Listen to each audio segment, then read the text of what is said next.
Welcome back to Stray. I am guessing that this might end up being our final episode because we've just taken the subway out of Midtown. Things are actually looking a lot nicer up here. Oh, whoa. Hello. Hello, Mr. Robot in Good Repair. What's up with you? Hello. How may I help you? Oh, okay. Yeah, he doesn't have a personality like the folks in Midtown. What are we finding out here? I mean, maybe just because we've got a guy with a broom, that's why the place is in better repair.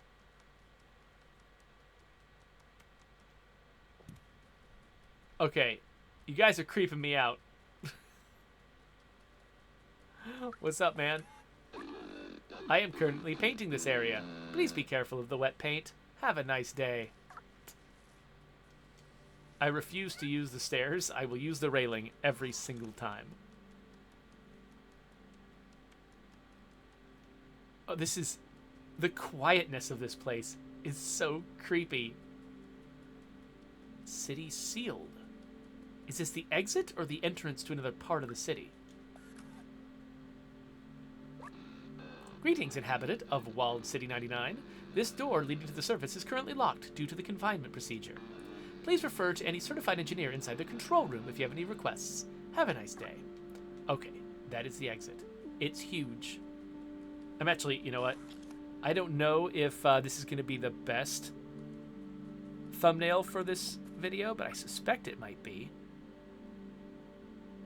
Just like me looking at the exit. Am I going to get out? Who knows? All right, anyway.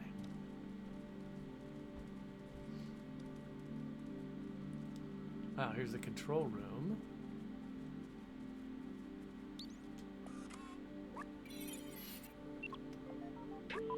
The control room is closed by some sort of security protocol. It says that only humans are authorized to enter. It also says that I'm not considered human. Hey, that's offensive, security protocol.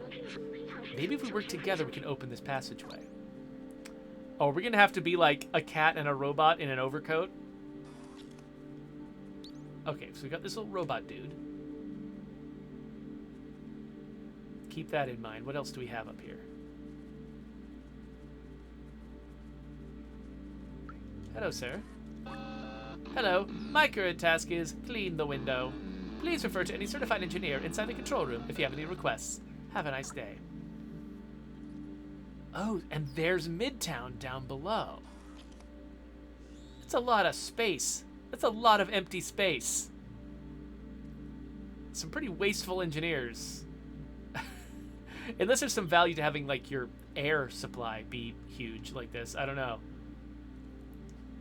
So it looks like I can see Midtown over here on the right, and maybe the slums down below, or something. I don't know. It's nice getting this vista though. So what do we got here? Anything?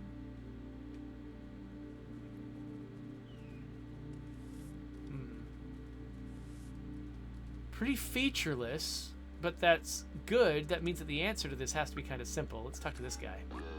Hello, the city has been sealed for your safety. Please refer to any blah blah blah blah blah blah blah blah blah. Okay, fine. So, the little robot. What can we do with the little robot?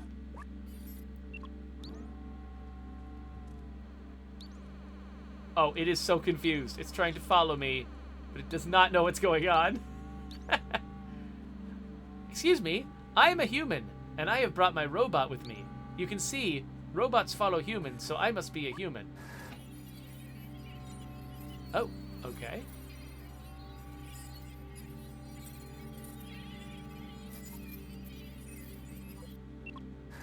Oh, wait. What? Hey, cut that out. Do we need to push this button again? Push it again. Ah, okay. Got it. Oh, the Scritchy Scratchy! The Scritchy Scratchy fixes it! Nice! I love it. So I think there's been like 3 or 4 separate times where the Scritchy Scratchy was the solution to a puzzle. And that makes me really happy.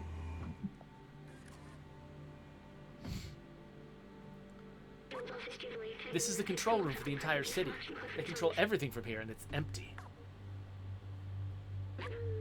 I remember hating them so much. They had everything. Clean space, limitless power, freedom to move. Little good it did them. The plague. I remember now. Everyone was dying and they thought they were above it all. They did nothing to help us. I watched my family die. I felt helpless. I couldn't do anything to save them. But I can still help you. We can still go outside together. I will carry the memories of humanity and the people I loved. All right. The final big memory is in. Oh, let's definitely get some sick beats in here. All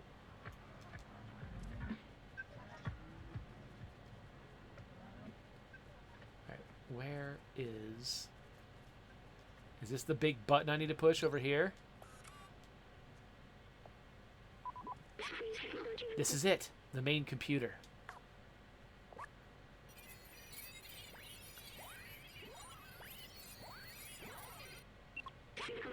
According to the mainframe, no one has been here for years. The whole city is stuck in a lockdown cycle from long ago. If we disable it, we should be able to leave. We'll need to bring the rest of these systems online. These computers hold data that we need. We need to turn them on.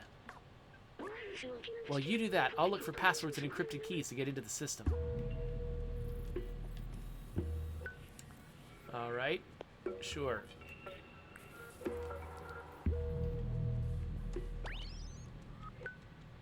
Okay, that... Oh. Nice. I have to... Okay. My job is to walk on keyboards as a cat. In the right order.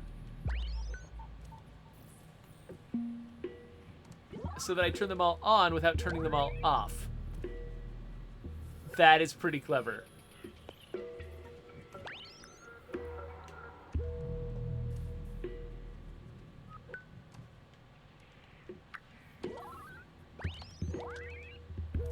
All right, we've done it. It worked! Good job, my friend. I found it. The Coalition complains that he can't get his cat to do useful things like this. I know how to open the city.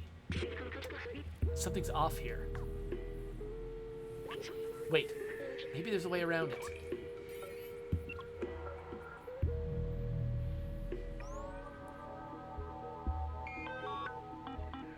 Oh, the roof is locked. There, that's the workstation to open the city. But there's several layers of security preventing us from using it. Now we need to do what we do best. Me, I'll hack the machines, and you destroy some stuff! Nice.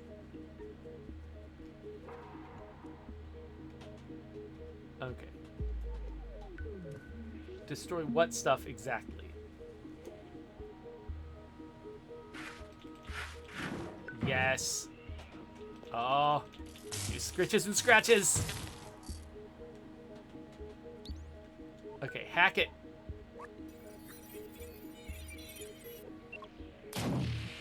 Oh, whoa, whoa. You okay? The system's taking more than I expected. Uh-oh. Oh no, what? Oh no, we gotta keep going. Okay, well, is there another place like that? Another panel I can open? Jump up on this, does that matter? Oh, yeah, here's a panel. Oh, we're doing floor scritches. Floor scritches. And then hack it. Oh, gosh. Are you going to make it, B12? Don't worry. I can recharge once we open up that workstation. Okay, I really want the memory of humanity to live on. So I would like for this... I would like for B12 not to die. That's what I would prefer. I'm very nervous that I'm about to kill B12 right now.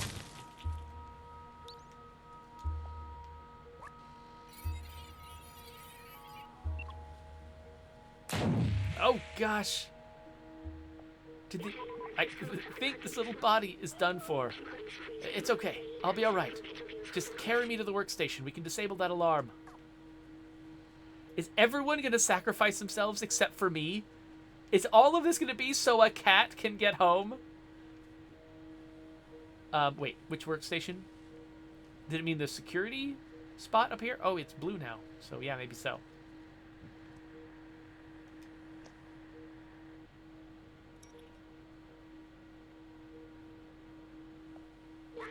That's it. We're safe.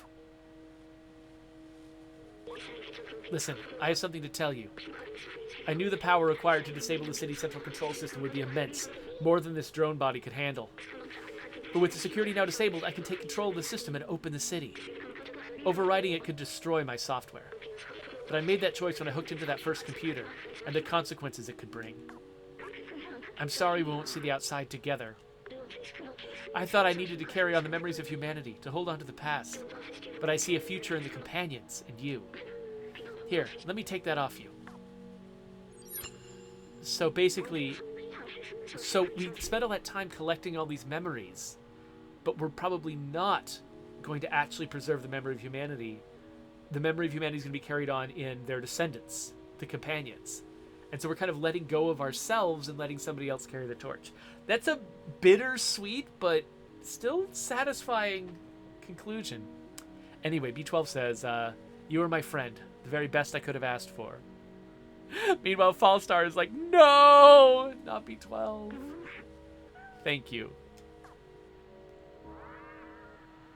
Do it. Oh, get up there, B12. No. Oh.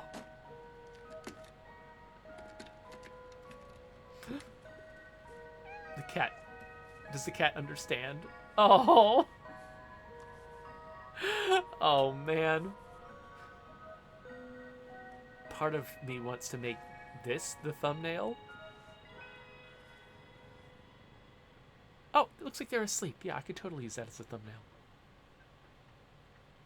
Doesn't quite spoil what happened and what it means. Oh, man. Oh, look at this.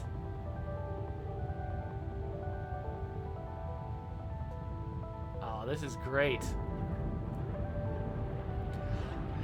The Zerk get freaked out by UV light.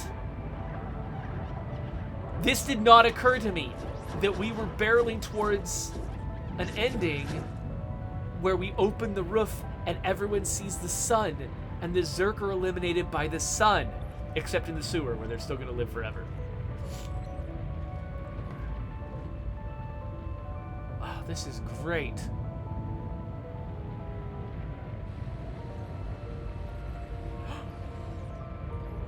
Wait, why are the Sentinels knocked out by the sun?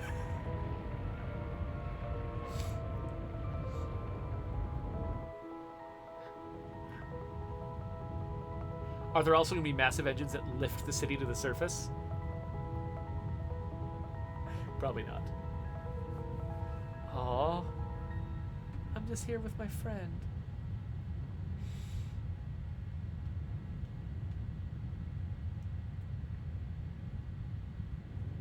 I think I could have stayed there forever, but...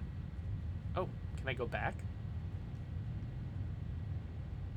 Oh yeah, this is just a normal sleeping spot. Huh. That's kind of clever, actually. Oh, the Coalition suggests that maybe the Sentinels were part of the lockdown system. That makes sense. Oh, so we can just... So the opening process is just still going. We can just watch it. Huh. Maybe this is the thumbnail. That would be a spoiler, though.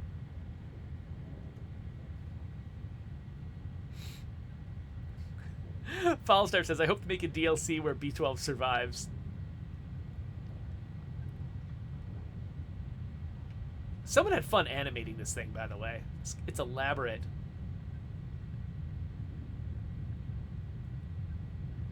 I like this. So each layer lifts up and then backs up over the previous layer.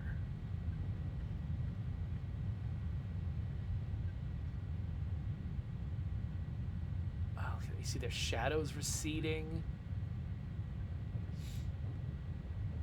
And wow, the city really does look completely different in daylight. And it never occurred to me that why did they build it this way? You can just see, like, Midtown is there, just like there's big sewer pipes just pumping down into the slums.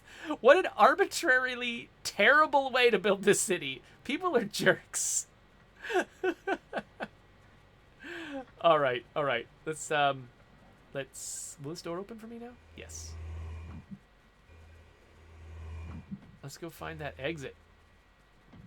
Excuse me, Mr. Robot. I believe lockdown is over.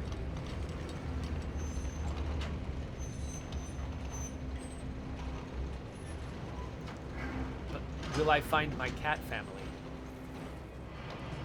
I need my cat family.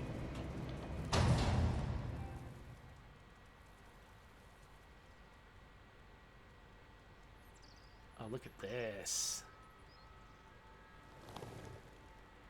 Maybe this... I can't decide what the thumbnail of this video should be. There are so many beautiful images.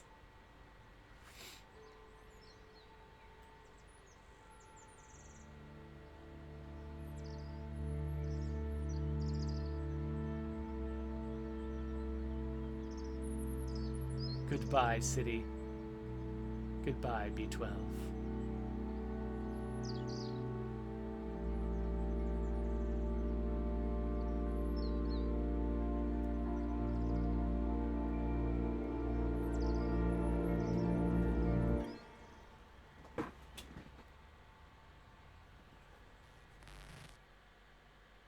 Okay, a little flicker. I had actually been imagining that B12 might... Like, before we saw the conclusion, I thought the B12 was going to have to, like, upload itself into, like, the city's computers in order to open the doors. And that the body would die and he'd be stuck as the AI in the city. And I'm wondering if that might well be true. Maybe that flicker was them suggesting that maybe B12 was still alive in the city. Or maybe I'm making that up and they had no such intention. I don't know. But if they did a sequel, I could totally see there being some new problem in this city and B12 contacting a new cat or something like that, because cats were the solution the first time around. So Raysock92 says, this is why I say indie games are underrated. I mean, yeah, I can't rate highly enough just the fact that the modern industry has room in it for small teams, not necessarily requiring the backing of huge publishers in order to make fancy games. Now, I think you do have the definition of an indie game is kind of muddied a little bit, because there's indie, like, on a business level, you are an independent studio that is not dependent on a publisher. You're funding things yourself, whatever. That's one definition of independent. But there's also kind of an independent aesthetic that some published games still have. You know, I think, like, Microsoft funds some games that have an indie game aesthetic that have small budgets. Devolver and Annapurna and Raw Fury are these publishers that specialize in games that have an indie vibe, even though they're publishers. By definition, the games that they publish are not indie games. But by that definition. But then when you think of indie games, a lot of times what you're thinking of is the scope and the scale and sort of the vibe of the game, which Devolver games certainly do fit. And so, I don't know, it just kind of depends on how you're using the term, I guess. I'm not a prescriptivist, so language and words are allowed to sort of flex in their meaning over time. But yeah, Akina Shark, overall, I loved this game. They really... The thing, it wasn't just, like, great on an artistic and production values level, which is, like, given that this was a smaller team than I think you would probably expect, they listed everyone's cats. Anyway, so not only did this game succeed on an aesthetic level and on, like, a, polish and production values level, which are some of the ways you sort of evaluate a good game versus a less good game, they made some really, really good design decisions about making this a game in which you are a cat. Like, that's the thing that I'm actually most impressed about, was that it felt like they really put a lot of thought into what is it like to change the player's perspective to become that of a cat, to make them parse the world in a different way because they are a cat. You make all of the solutions that they come up with be cat solutions. Like, the catness of this game really permeated the design, in a way that I find really inspiring. I mean, like, I think that the kind of job that I do as a systems designer and as a design director, in various roles that I've played, a huge part of my job is figuring out how to take the unique player fantasy that the game is offering and come up with a set of mechanics that express that in a way that really make the player feel immersed in a new experience. And there's just a lot of different solutions you can make, and there you can come up with, and there are, generic ways to solve that problem, and there are very sort of clever, very game-specific, unique ways to solve that problem. And I feel like the Stray team did an incredible job of coming up with a way to express that I am a cat in a post-human world fantasy in a way that felt very, very unique to this game, very, very appropriate to being a cat. So yeah, this game is a success as far as I'm concerned. It might not be everybody's bag, it might not be the thing that you go to video games for, if you've got a different taste. So I'm not saying this game is for everyone, but they definitely, I think, they set an objective for themselves, and I think they achieved it with flying colors.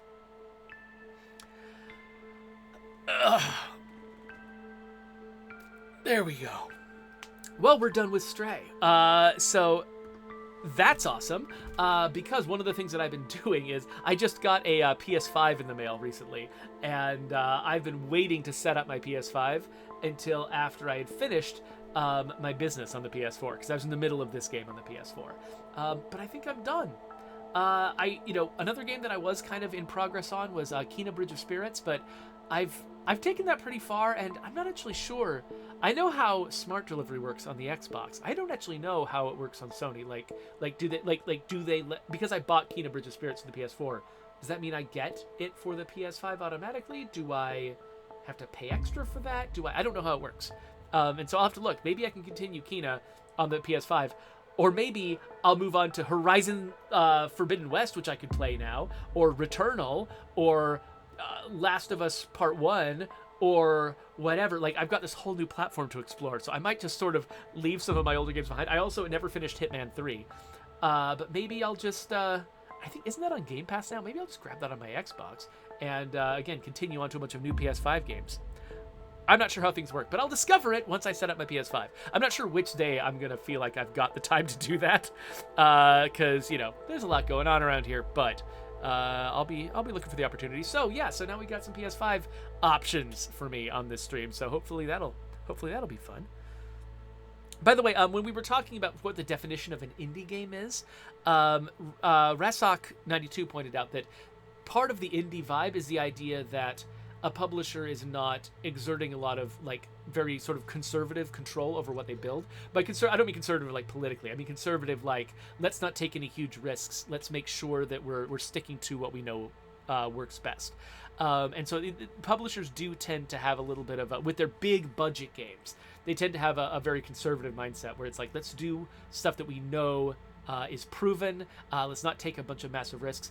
But if you've got a smaller budget, you can take the attitude where, yeah, the people who are in charge of the business side of things aren't exerting a lot of anxiety and control over what you're building, because the cost is so low that actually letting you do something weird and unique is worth the risk. And so that is definitely the vibe that you get from publishers like Devolver and Annapurna and Raw Fury and these folks, where the idea is that they're trying to find weird, unique visions because that's their brand, and them, for them, being consistent and conservative and sort of protecting their brand is about going out and finding weird stuff. And so, yeah, so when you talk about indie games, a lot of times what you're talking about is games that tried weird stuff, games that had the freedom, the aesthetic freedom to go out there and just do stuff that was odd and offbeat, rather than sticking to tried and true stuff. So yeah, and Stray definitely does fit into that category. Micro Retro is suggesting that I could try the Destroy All Humans 2 remake. I'll play practically anything that isn't ridiculously expensive if people spend channel points on it. I think I might have already done a video of that though. The Destroy All Humans reboot. I think I did that. You can search back through my old videos on my channel, but I think I did just one video of me discovering that game. Sometimes I have weird memories though, and I don't know if I can always rely on my memory to be accurate, but I think that's the case. Anyway, okay, yeah, I'm going to get out of here because I've only got 12 minutes until my next meeting, and I should probably get a snack before I do that. So let's wrap this up. There's a subscribe button. Here's links to other videos. None of them are Stray, but that's okay. Go find something else to watch.